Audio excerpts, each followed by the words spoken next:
Shares very much under pressure. We're hearing from the CEO live, John Borghetti, a little bit earlier. Our reporter Nigel Frater speaking to him. Competition starting to hurt. Absolutely. Intense competition within the domestic market has driven the profits lower in the first half by around 56%. And we were expecting a drop in profits, but I think this came in a bit worse than what we were expecting. They've got a tough battle with Qantas within the domestic market, particularly within the business and the corporate segment, which they are targeting. And what that resulted in was around a 1% drop in their yield. Now, that's a measure of the average ticket price per fare, and this was also worse than what the market was expecting.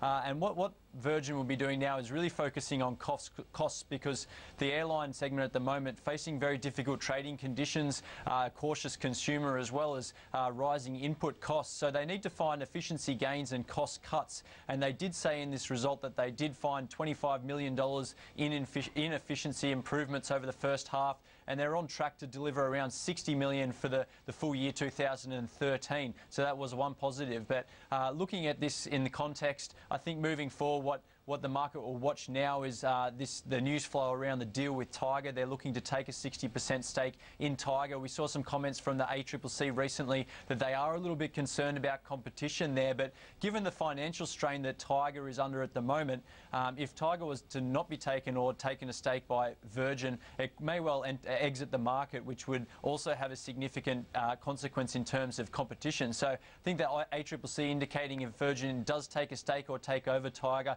if they were willing to boost capacity, then this would be possibly a positive for the airline industry here. But in an international sense, I think the fact that Singapore Airlines have taken a $105 million placement to fund this is also important to strengthen their alliance in terms of the international market, particularly in the face of the Qantas Emirates alliance at the moment. So a disappointing result for Virgin today in a tough environment.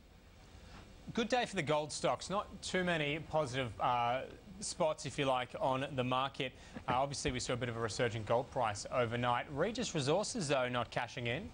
Well, this is a good day for a gold stock to produce a bit of a soft result because the gold sector in general is doing well on the market today, but Regis Resources trading a bit lower.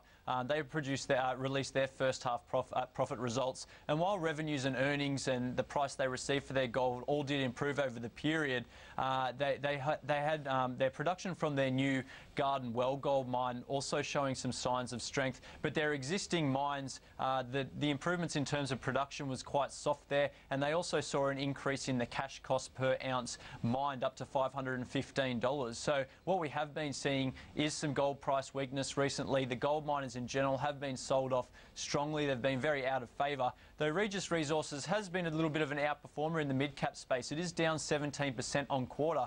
But what we have seen is some of the other mid-cap gold players down around 30% over the past few months. Now, Regis Resources in the past, they have had considerable success developing mines and selling off mines. We've seen them develop mines both here in Australia and in West Africa and successfully sell them off after that. And they continue to generate quite good margins. If you look at the margins, what they receive for the gold and then taking out costs, it's among the best out of the mid-cap gold sector, and their costs are amongst the lowest, coming in around $515 for the first half. So while gold stocks seem out of favour now, the gold price is looking pretty weak at the moment, so probably waiting to see in terms of gold price moving forward. Look, just finally, I want to get your thoughts more broadly on the market performance today. Look, well off its lows, always a good sign, but still a bit of caution out there.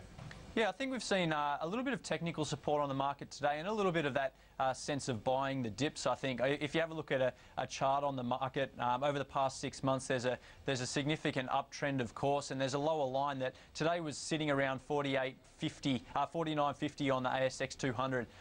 No, sorry, 49.80 it was sitting at, and we saw the market trade down to that level and then actually bounce off that level. And what we have seen is investors buying into, in particularly, the bank stocks. We saw the likes of NAB open down close to 2% and have since rallied back around 1.5% to be some of the banks actually trading quite flat at the moment. So we've seen investors see the market drop back and willing to come in and buy up some of those stocks that have been sold off, particularly the financials today.